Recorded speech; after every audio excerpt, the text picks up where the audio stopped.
বেগুন ভাজি সবারই কম বেশি পছন্দের এই রেসিপিটি। এটি তৈরি করতে যেমন সহজ, খেতেও তেমনি সুস্বাদু। আমার খুব পছন্দের এই রেসিপিটি আজ আপনাদের সাথে শেয়ার করব।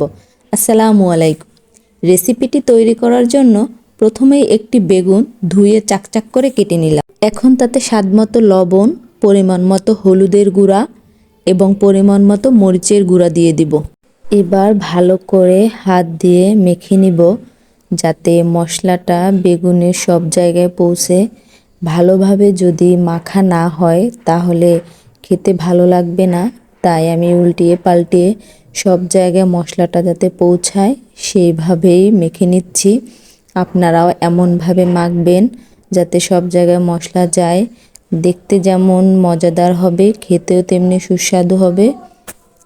মেখে আমি কয়েক মিনিটের জন্য রেখে দিব। এভাবে রেখে দিলে আপনার বেগুন ভাজি করতে তেল কম লাগবে। রান্না করার জন্য চুলায় একটা কড়াই বসিয়ে দিলাম এবং তাতে রান্নার তেল দিয়ে দিলাম। তেল গরম হলে তাতে মেখে রাখা বেগুনগুলো দিয়ে দিব ভাজি হওয়ার জন্য। এরপর ঢাকনা দিয়ে ঢেকে দিলাম এবং অল্প আঁচ দিয়ে দিব যাতে বেগুনগুলো তাড়াতাড়ি সিদ্ধ হয়।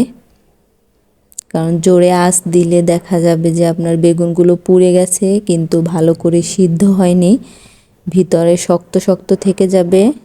এই জন্য আপনারা চেষ্টা করবেন বেগুনগুলো অল্প আঁচ দিয়ে ঢাকনা দিয়ে রান্না করার জন্য।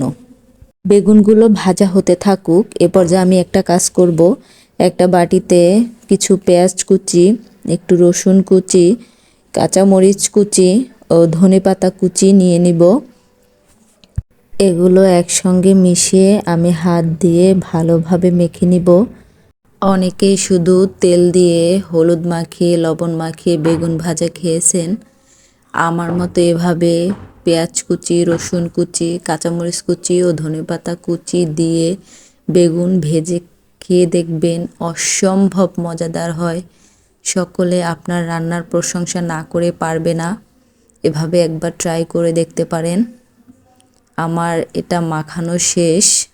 এই পর্যায়ে আমি মাখানো সেই পেঁয়াজ কুচি, ধনেপাতা কুচি, মরিচ কুচি এগুলা দিয়ে দেব বেগুনের উপরে।